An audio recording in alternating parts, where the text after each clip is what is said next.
Time for some Discord critiques. Big man. Well, mainly the texture work. Okay, so uh dwarves of yore made mighty spells. The hammer fell like the ringing bells in places deep where dark things sleep in hollow halls beneath the fells.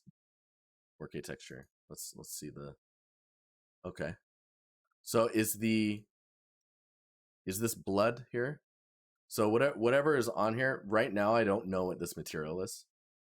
So that I think says a lot for like kind of depicting the surface of this.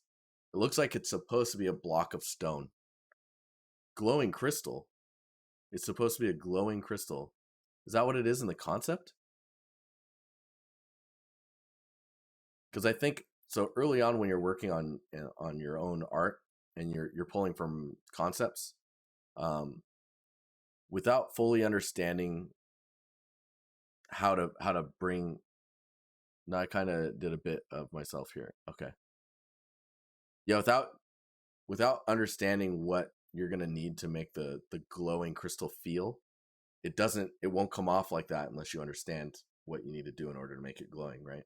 So it doesn't feel like it's glowing. It looks more like paint, and it doesn't feel like stone or crystal, right? So there's certain elements that you're going to need to push on your materials in order to get that to work. And that's just, I mean, it's just going to take time of understanding how to push those materials and what makes glowing crystal look like glowing crystal. This metal as well, I can tell it's metal. Like subsurface, yeah, like you could do subsurface. You could do, I mean, I don't know if it'd be subsurface.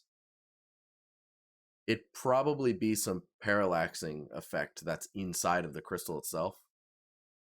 It's probably how I would push it. But this metal here is very heavy on like the normal damage and detail.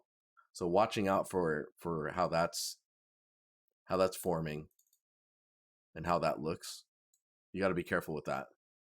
Because right now it doesn't really feel like gold, but I can tell maybe it's painted gold because I see metal on the edge there.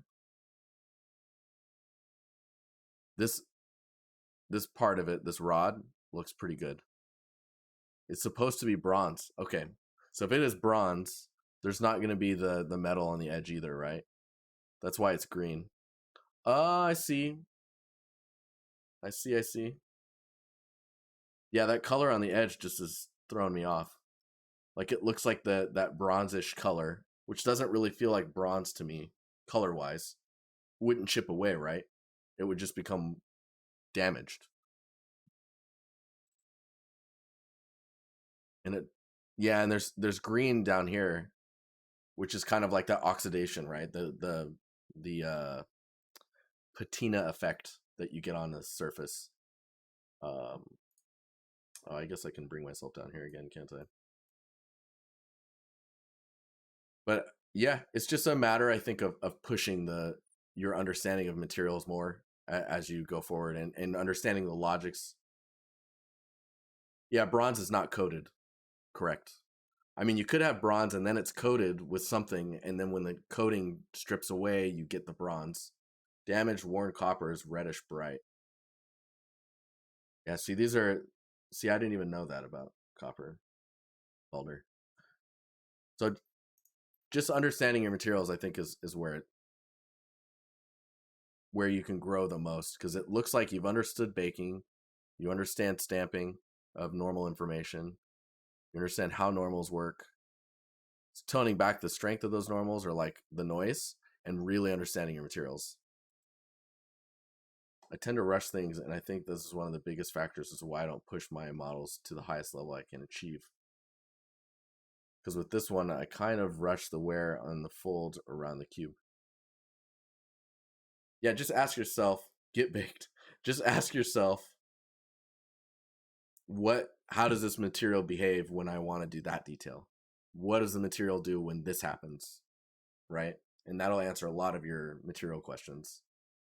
Dude, and I would go on ArtStation, look up what is it?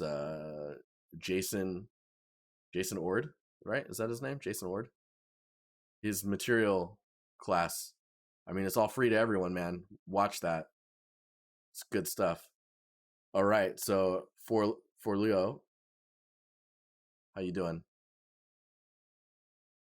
Cakealicious. Hey man, so there's an ArtStation link below the photo. I panicked and sent the photo instead of the link. You're like, I have to get it now. I have to post it.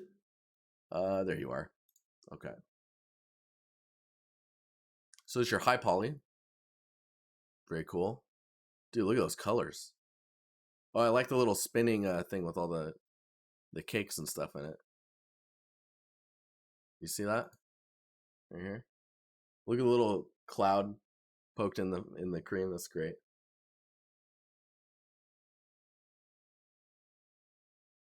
Oh, thanks for the link, Calder. So I think when you're doing high polys like this, and you're doing it a little bit, is it's really important, in my opinion. This is my view on it. When you're doing a high poly and you're not planning to bake anything, I would really push simple ways to separate your elements. Like what is metal, what is leather. Just get those roughness values in there so that it kind of gets something close to what you're looking for. If you want to go for that kind of gray value, then it is just the roughness pass. And you're like, well, I just need to like, if I need to put roughness on there, don't I need to unwrap? Yeah, you could do a quick auto unwrap and just make sure there's not any weird looking seams or anything like that. I think you'd be good to go.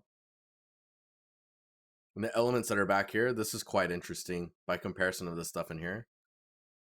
I think when it comes to the detail weighting, let me see if I can bring that in here.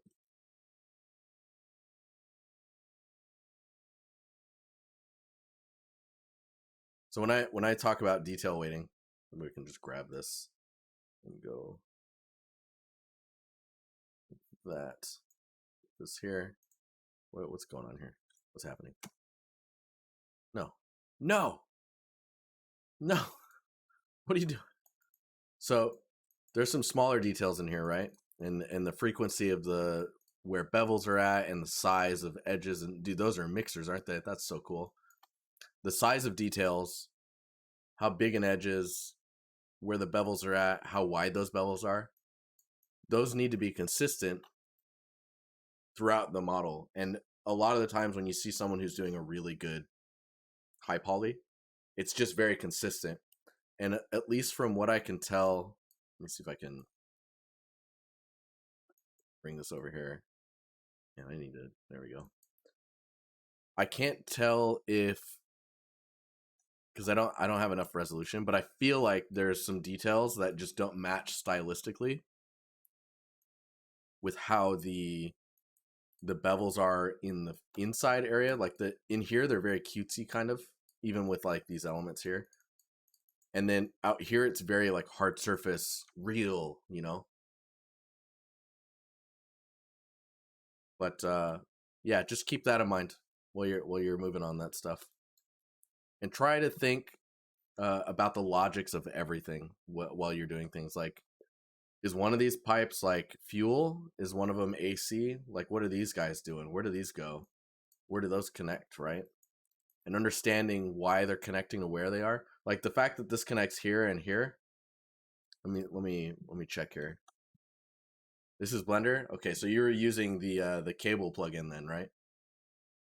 The add-on, and you just clicked 2 points and then connected them. Not to like devalue what you've done, because it looks like it was more of like, oh, I got to try that plugin out, and then they were like, pop. You're like, cool, I'm gonna do another one. You're like, cool, I'm gonna leave that there.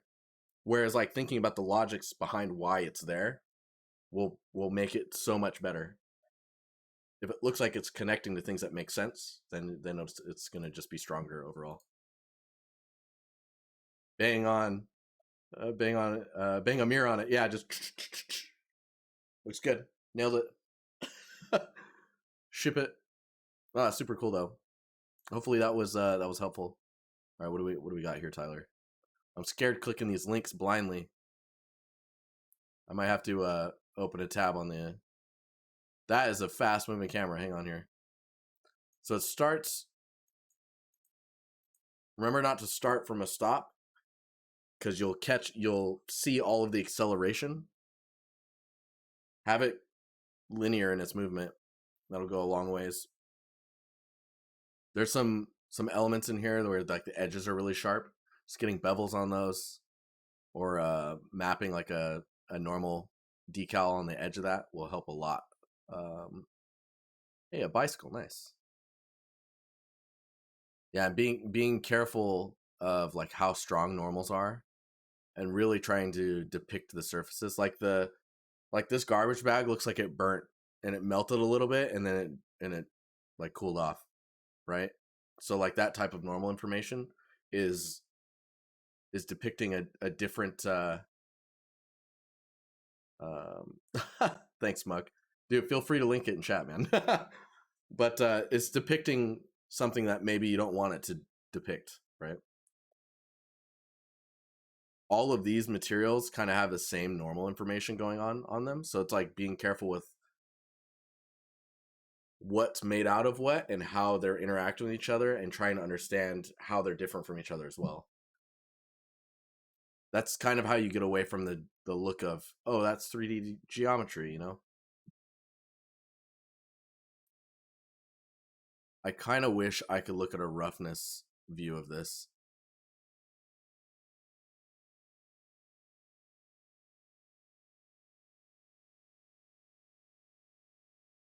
And it, of course, I think the materials right now look like you're still learning how to use Designer.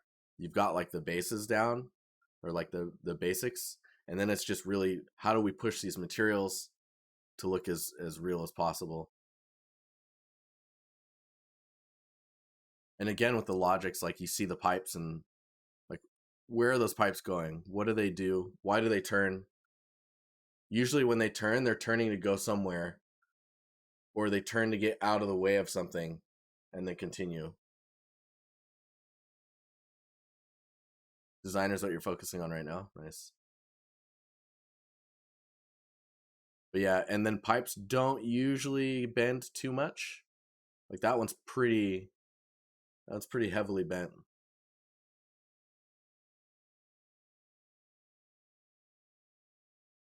But yeah, I can see the geometry, you know what I mean? So it's really understanding how things are put together, adding bevels and edges where you can, in order to try and make it look more complex than it actually is, or look like it's actually put together, you know? You know what I mean? Super cool though. Silky, I can't hang on. I'm gonna pull this over here. Um Silk, is it Silk? Silky? I don't know, maybe I'm saying it wrong. Belgium though. Ghent. Is it Ghent?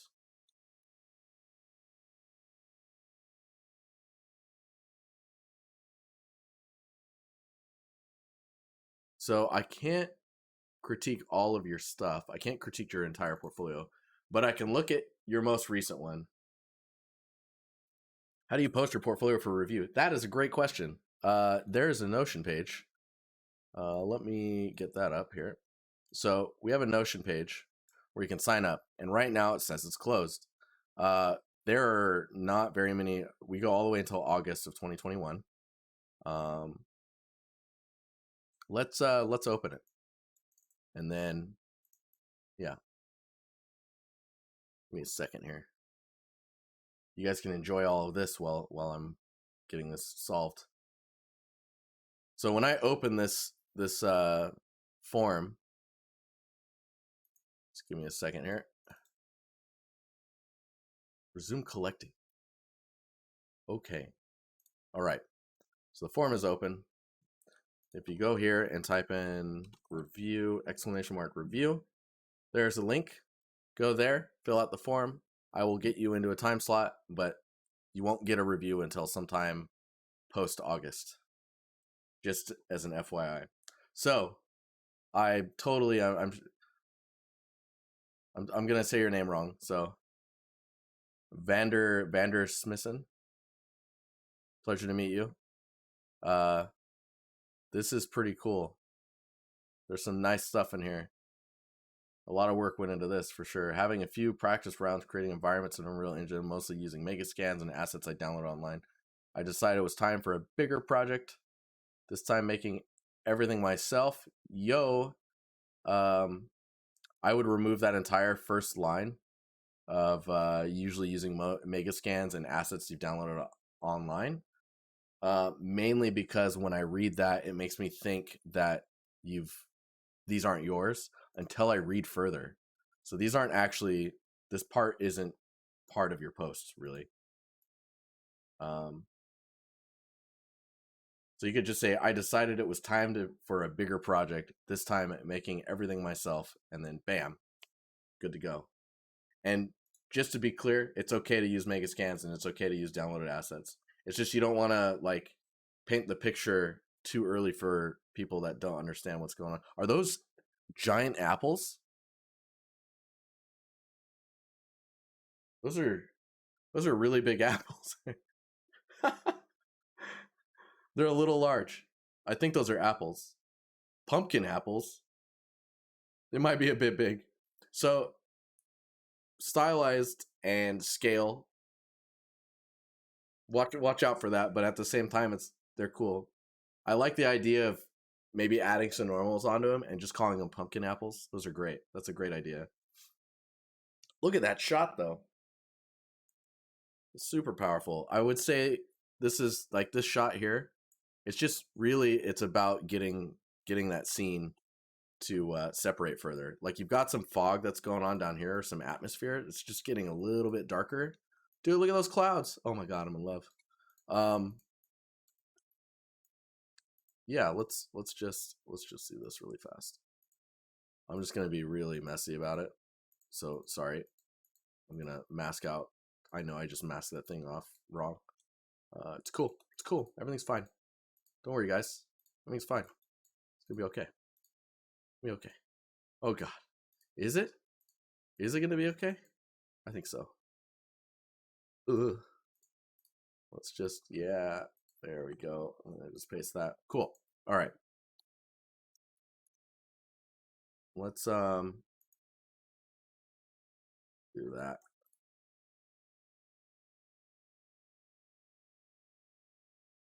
Just pushing those details back. Maybe you add a gradient to it. I don't know. And then of course, like these guys aren't right. Of course, that would be forward, and then these guys would be a little forward as well.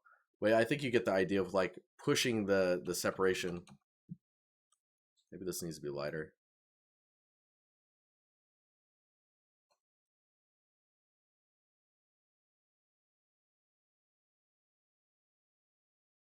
But you get that separation, get the depth going. I need an adult. Zoltan, good to see you. It's still chilling in here, man. Really cool though. Really cool scene. I'm a big fan of the fact that you have so much motion going on here, things moving around. I actually like this shot more than you zooming in. I would suggest that you don't even maybe need that one. The other thing is you'll see this one when you're zooming in, that the effects coming out of the chimney here are just starting. So whenever you have effects in a shot, this is like another one of the steps you have to watch out for. You've definitely seen this piece in the wild. I mean, that's got some traction in there for sure. Whenever you have effects that start or there's things moving, see the leaves spawning and then they're kind of falling in the air. What you would want to do is have the scene start recording, all the effects are fully on, and then you start doing the move forward linearly, and then you would trim off the still shot in post. But very, very nice. Super cool scene. I'll link this in here for you guys. There you go. Yeah, getting rid of the static 3D feel is quite important, I think. Quite important. Let's bring this over here. Let's see what else we got going on. Dafino. Is it Dafino? You have a portfolio as well. I'm going to pick something out of it. Um,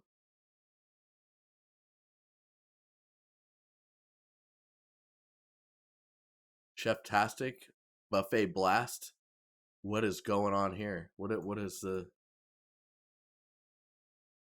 not a Goose Games? I like it. So there's some logic to the way you're building these materials. So what do you want to be you're a student, props artist, environment artist. Oh, these are cool. Oh, is this your like a packed? Nice. Okay, yeah, yeah. Oh, you don't have the wood material in here. This one. That is an interesting scene though. Are you doing the scenes as well? IndieDB? Oh my gosh, dude. You're going for it.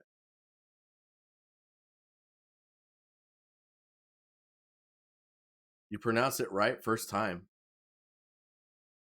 Very rare. Oh, right. Yeah. Awesome. Oh, this is pretty interesting though. So I guess you're using the wood material here. You've got maybe a unique cap there, and then you did the roof here, and then there's like maybe some metal elements, a barrel or something. This thing here. Maybe that's a trim sheet, huh? Maybe that's what I'm looking at here. The only thing I would say that feels odd about it is where it ends here. You probably want those elements to be inside of that space. And then maybe adding like one more layer of some edge information that's happening just to break up the surface a little more, like a scratch layer. There's another post. Oh, this one. I'll see what he did there. He got me to look at another one.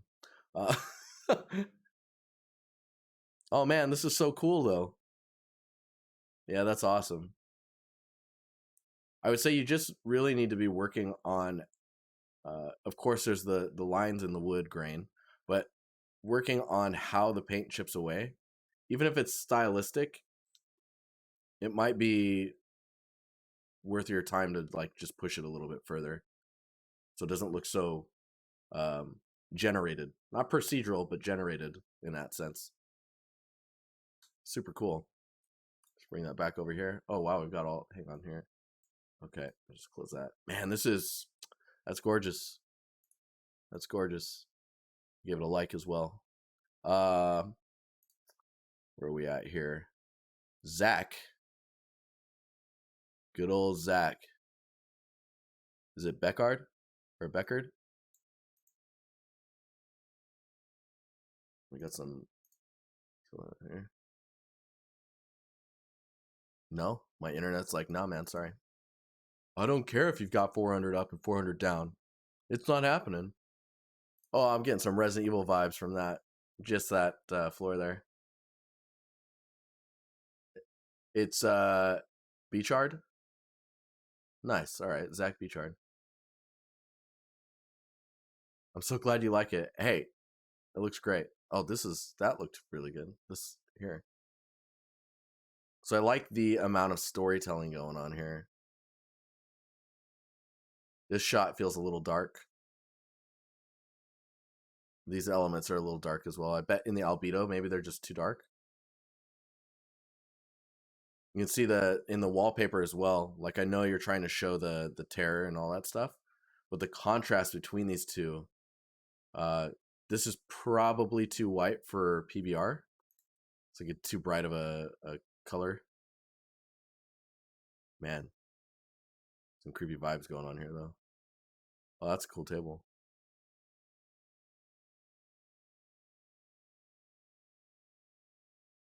Mm-hmm. Let's scroll through. Yeah, see in these shots, the lighting is not so dark, which is great.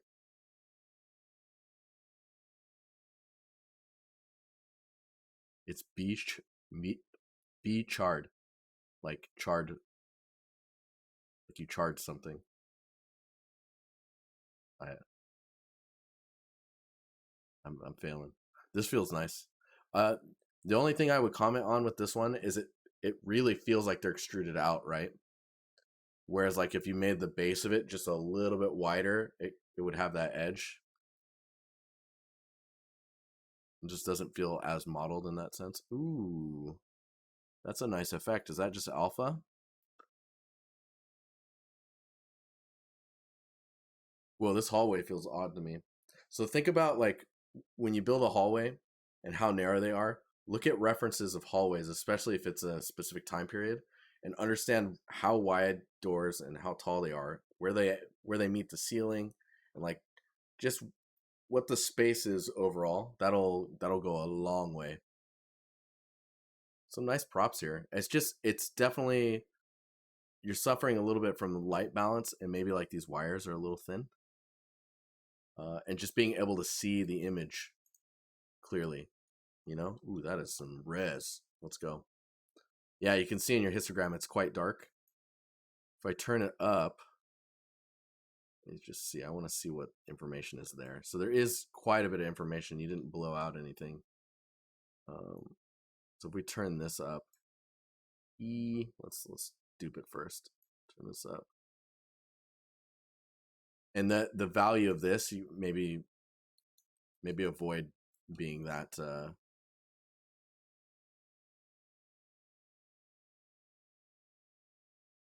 Maybe avoid using that color, just because it's so dark, right? There's a lot going on here. It's cool. There's even a utensils and a bowl. Man, the details. The details. Oh my gosh, I just remembered I have tomorrow off. Happy Midsummer, everyone. Afraid of blowing things out. Yeah, and I mean, think about when you're afraid of things blowing out, remember that also things blow out in the other direction, right? Because like this one, I really like the warm value to it, right? But let me see where we're at on this. I'm gonna give it maybe just like this like crazy blue here as the background. We'll just double click the layer, and we'll just clip out the dark value. You can see like the moment I go past that, there's basically very low information in that area. And you're saying you're worried about blowing out. It's only kind of localized to really close to the light source, so it's not too bad. I can tell that you're being conscious about where it blows out, because it doesn't really happen anywhere until you get really extreme, right? So I think you can actually afford to turn this up a little bit and bring this up. Because one thing that's actually worth noting is so let's say I blow this out, right? So I'm saying that okay, that's too bright. Like when I move this edge, that same range of blowout is happening. But you can see it's still like you could leave it right there and just turn this up, and you wouldn't blow out all that much. And now you're seeing the entire scene. Like there's not too much information you're missing out on. I would still look at like maybe making this material brighter. But yeah. It's pretty cool. It's a cool scene. Thanks, Zach. Martin, dude, what? That painting in the back is freaking terrifying. I think my first gut reaction is I don't know what that wall is made out of, and it's kind of a gross surface. It just doesn't, you know, it's, I don't know. Feels funny. It's like a stucco. It's very dark for that type of surface. You're also unsure about the wall? The guy living here is nasty. Is he? I don't know. It looks like a couple guys. It's got to be.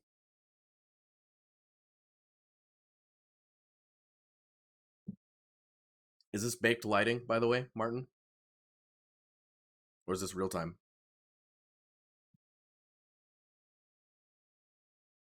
Real time RTX? RTX or Lumen? Are those like, are you using UE5 for this? Or are you using the ray tracing in Unreal?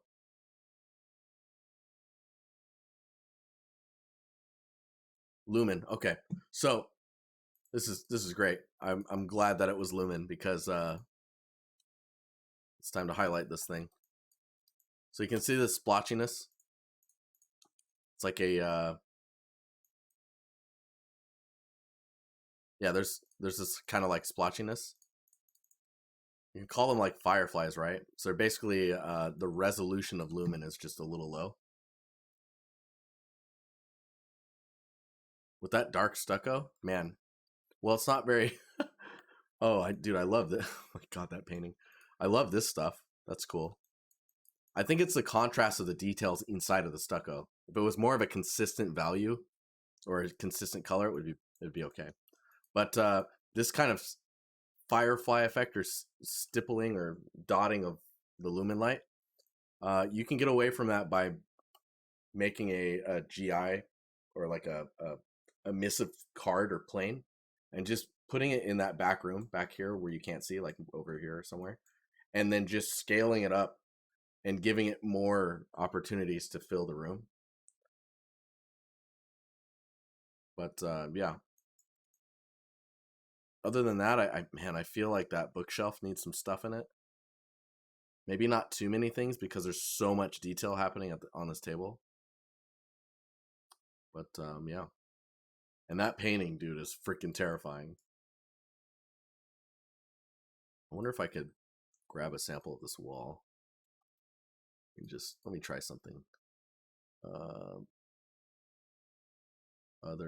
Let's do a high pass on it, right? And then we'll just, so you can see the high pass gets rid of the you can see there's the splotches going in there, and as we pull those down, you're kind of removing it, right? And we're kind of left with this information. Let's get rid of that, turn this layer on, and we'll just do this, turn this back on. Normal.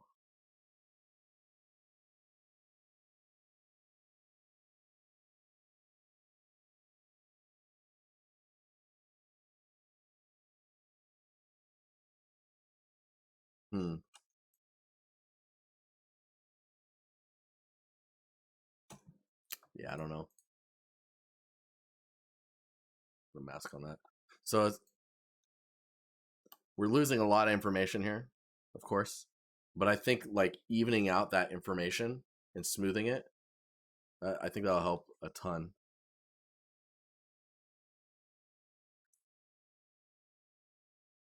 Yeah, Ghost, are you talking about shadows, like wall shadows? Like if a painting used to be here, same, but in the bookshelf, that's a cool idea.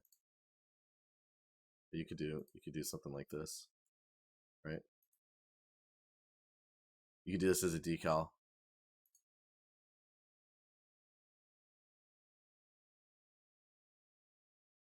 Overlay. You can tell a painting used to be there. That type of stuff, but do it in the bookshelf. It's pretty cool. Yeah. All right. Foozle, if you're in chat, 3 more. Thomas Walker. Boy, oh boy.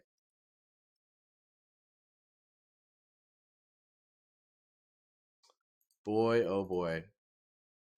Also, everyone that's in chat, if you're in the Discord, do not forget to use the critiques channel. And if you want really good critiques, you should also give good critiques, right? When I say good critiques, I mean like if someone posts something, try and help them. Sometimes I see some people post and they won't get a response for a while, or maybe they'll get lost in the flood.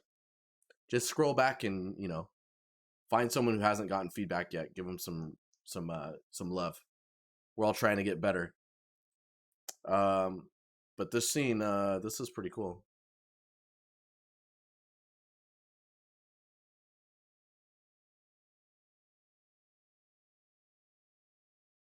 This isn't like Chernobyl vibes, is it?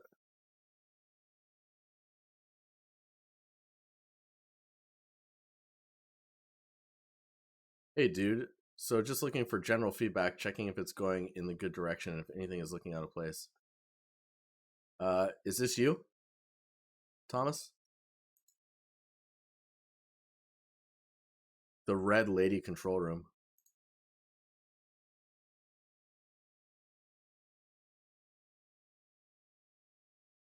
Interesting. Oh yeah, Ghost. Good point. So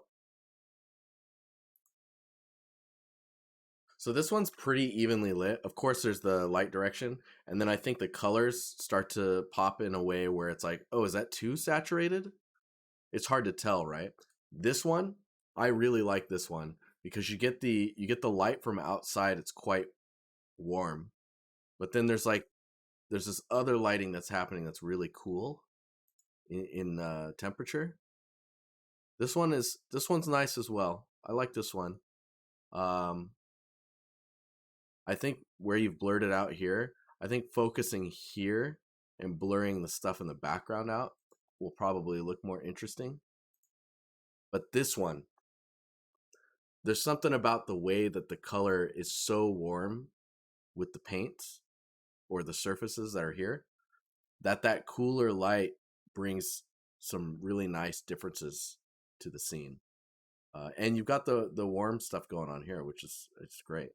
I think this angle is really strong. This is one where I would like. So there's this exercise that you should try and do where let's make a new one. We paste. So just hold down Shift, drag out, and make a square, right? And then fill it with whatever color. Put the painting above it. Oh, you can't see that. Put the painting or image above it, and then just hold down Alt and click between them. Oh my God, flashbang! We're gonna invert the background. So what we've done is we've created a clipping mask, and now if you lock the frame, you can just go into this clipping mask, and oh come on, nope. You can edit this and just kind of move it around, right? And if you make I think you can make a smart object out of it as well. That way the resolution is scalable. Like if you shrink it way down and you're like, oh, I don't want to do that. You can shrink it back. You can scale it back up and get your resolution back. So this is really good if you want to like try and find a interesting camera angle, right? Yeah, the chair being blue while the rest is red, super nice.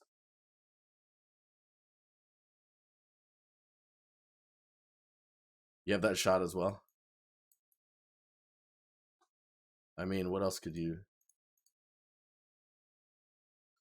This one's also really cool.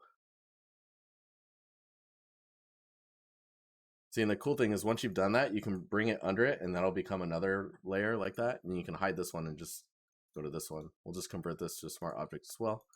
That way we don't lose resolution if we scale it down. And just start like, let's just start playing with it. Trying to find an interesting. This one's difficult though, I feel. I wonder why. Is it because I have that locked? It is. Because I have this locked, I couldn't move this around. So don't worry about locking that.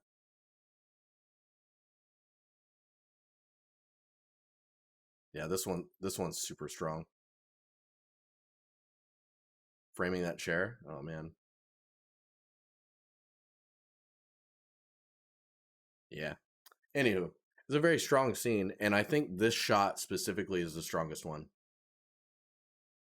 Kara, let's see what's going on here. La Laundromat, dude. Oh my God. That's great. The amount of detail in here is really nice. That is terrifying. Oh man, and the decals? Oh my God.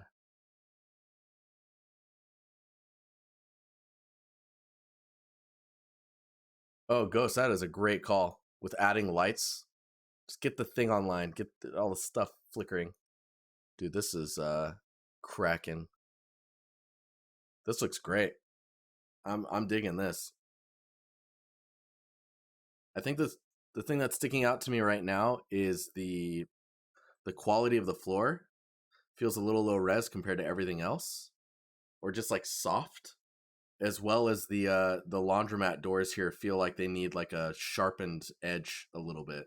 Like they feel really rounded when you expect them to be a little tighter. Gonna do the laundry after the stream. I mean, thankfully we have a machine in the apartment, but that's actually quite rare in Sweden. I think it's becoming more of a thing. I love this though. Let me see what's going on here.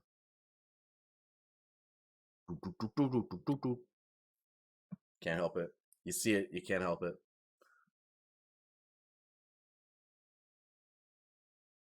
Oh, what? Okay, the floor looks much better in this view. Maybe it's the way it's rendering. Oh my god, his eyes too. Oh, and the tentacles are moving. How are you doing that? Did you rig it, or is that in the shader?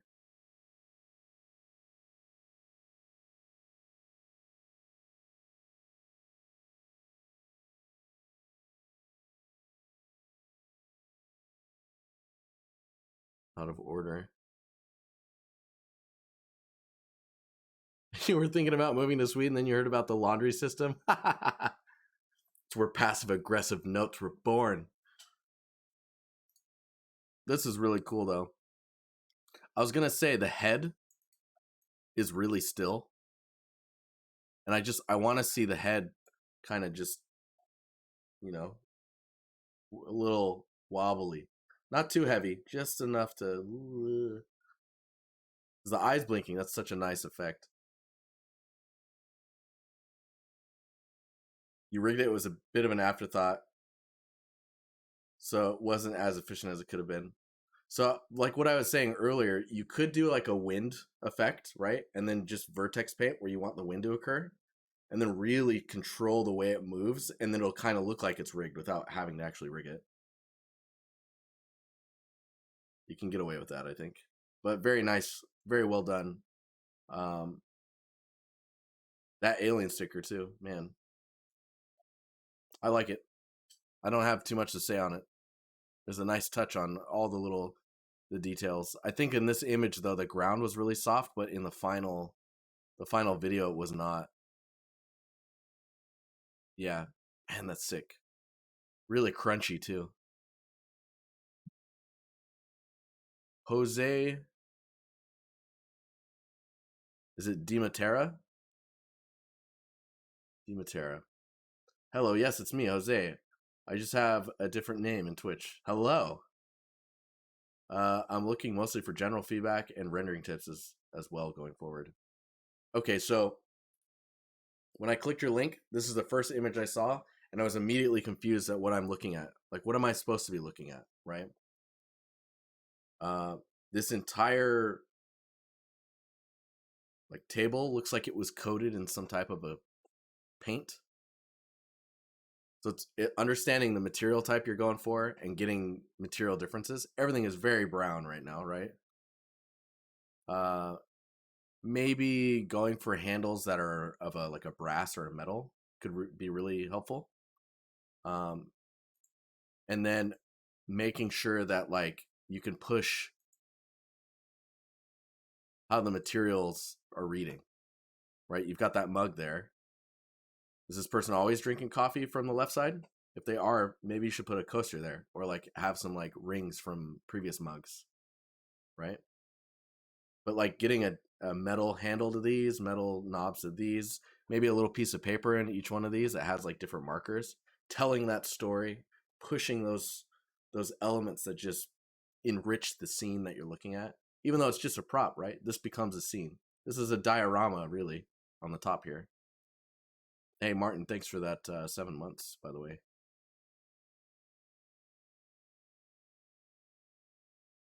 But yeah, and I mean, I think if you're gonna do a spin like this, I would definitely pick an environment where it doesn't go into shadow and it goes more into like the dark ambient, where you're still able to see things.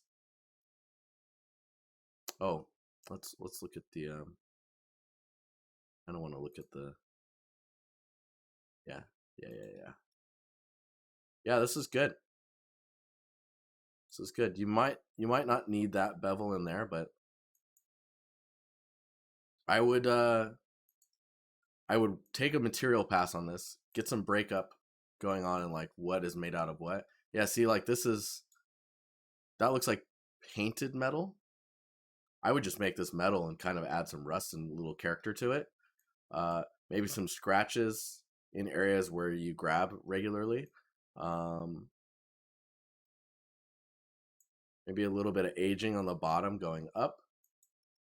Those little details I was talking about in the upper area here. And then just start making other props while you practice and build on your props. Oh, look at that. Oh, that's cool. Yeah, see, if you got these, I would totally like have some of them pulled out, put on the table. Like you're reorganizing, right? It's dirty, it's messy, there's stuff everywhere. Where's the cups with the pens and all that? Just get so much character in the asset. It's like the perfect opportunity to make like a logical diorama.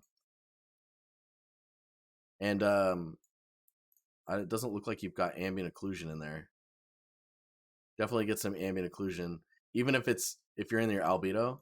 See, like this is quite dark. I would go in here, and instead of an ambient occlusion pass, do like a dust pass, where it's like where's all the dust buildup, all those types of things. That's definitely how I would. Yeah, see, you're kind of doing it in the drawer here. I would go even lighter with that because all of these materials are quite dark, and then these are really bright, right? These I would say are more accurate than these when it comes to the range that they're in. But yeah, lots of storytelling opportunities in here. It's really cool. And I like the differences in the colors here. These ones might be a hair too dark, but see how you barely notice it once it comes down to your roughness or your gloss. Oh man, these should just be metal. These little details, just make them metal. That cup needs some cleaning, bro. But nicely done. Some cool work here. Careful with like how clean these are. I see you're trying to break it up here.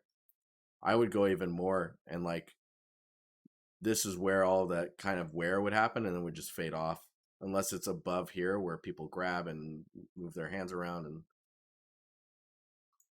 but yeah. Cool. All right. That was the last one. With that, I've got to get out of here. I've got to roll. But I appreciate you guys taking the time to post some of your stuff because we only had 3 portfolios to review.